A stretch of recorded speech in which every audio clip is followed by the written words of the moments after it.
You've probably heard the term democratic socialism a lot lately, right? It's all over American politics. It's a movement that's actually electing officials and pushing for some really big changes to how things are run.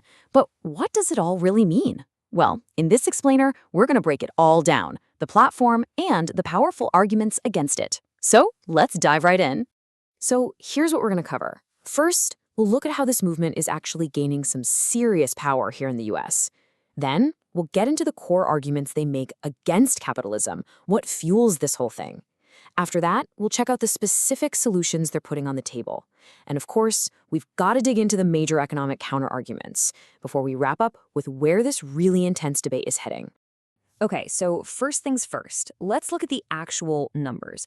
How is this idea, this movement, translating into real, tangible political power? Well, right at the center of this trend, you've got the Democratic Socialist of America, or the DSA. This was once a pretty fringe organization, but it has seen this incredible surge in both visibility and influence. They've moved from the protest lines straight into the halls of government. And we're not just talking about a handful of famous faces here. As of 2025, we're looking at over 250 DSA members who hold elected office in 40 different states. But get this is the wild part. A full 90% of them were elected since just 2019.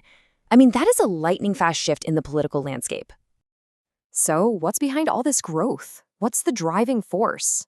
Well, at its very core, the DSA's platform starts with a really deep critique of the American economic system. They argue that capitalism itself is the problem. The first big issue they tackle is healthcare. They argue that a for-profit system just doesn't work. They point to over 30 million Americans without insurance and the fact that prices for life-saving drugs like insulin have just skyrocketed, putting them totally out of reach for so many people. Then you've got what they call a massive housing crisis. I mean, with over 18 million families spending more than half of what they earn just to keep a roof over their heads, the DSA says this is because housing is treated like a stock to be traded for profit, not as a basic human right. And then, of course, there's the environment. Their platform basically says that fossil fuel companies are actively profiting from the climate crisis. They claim these corporations pay politicians to block any real action, putting the entire planet's future at risk just for short-term profits.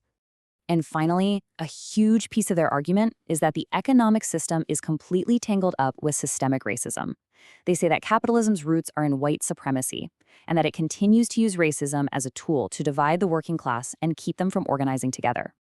Okay, so that's their diagnosis of the problems. Now what about the solutions? Well, the DSA proposes a whole set of pretty sweeping changes designed to rebuild the economy so that it works for everyone, not just, as they often say, for the billionaires. At the absolute core of their vision is bringing back the American labor movement in a big way. The idea is that empowering workers to unionize, to organize, and to go on strike is the most direct path to building collective power. And to fix that healthcare crisis we talked about, their answer is pretty straightforward. Medicare for all. This would be a universal, single-payer system, totally free when you use it, all based on the simple idea that healthcare is a human right. And for the climate crisis, they're all in on a Green New Deal. The goal here isn't just to move America away from fossil fuels, but to do it while creating millions of new, high-paying union jobs in green industries. A win-win, as they see it. So how do you make all of this actually happen? Well, their strategy is all about electoral politics. It hinges on electing hundreds of democratic socialists into office at every single level of government. We're talking school boards, city councils, all the way up to Congress, to fight for this agenda from the inside. And a quote like this really gets to the human side of it all. For members like John, a water plant operator, the DSA isn't just a list of policies. It's a way to finally put a name to their frustrations. It gives them a framework, a language, and a community to fight for something different. Okay, but these proposals don't just exist in a bubble. They face some really significant and long-standing criticism from a lot of economists who ask some pretty fundamental questions about whether these policies are even feasible. So critics will say, look, the goals might sound good, but when you look at the real-world history of replacing market systems with state-run ones, it's complicated.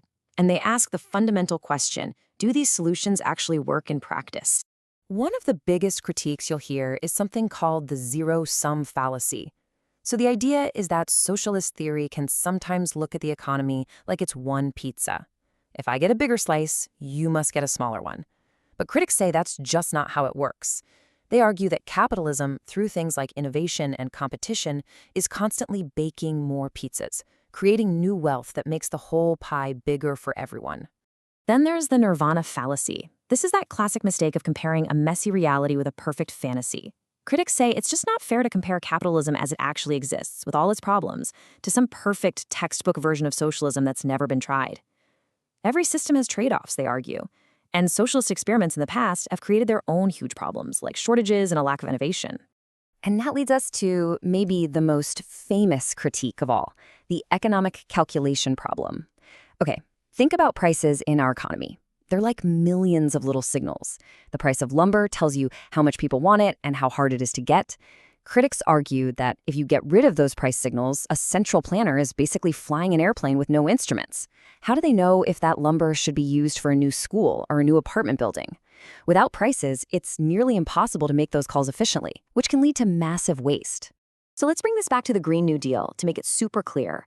The DSA sees a plan that saves the planet and creates millions of jobs. Simple. But the economic critique warns of absolutely astronomical costs and a huge disruption to the economy that could end up hurting the very people the policy is trying to help.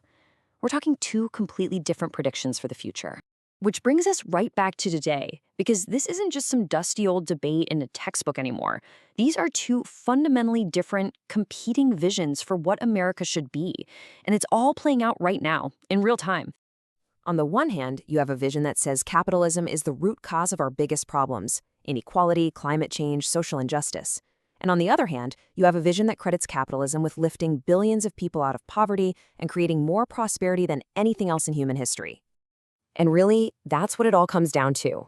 The rise of democratic socialism has forced a major re-examination of what America's economic identity is all about. And as we look at the huge challenges we're facing in the 21st century, this question isn't on the sidelines anymore. It's right at the heart of our national conversation. Which of these paths do we choose? It's a decision that will define the future for all of us.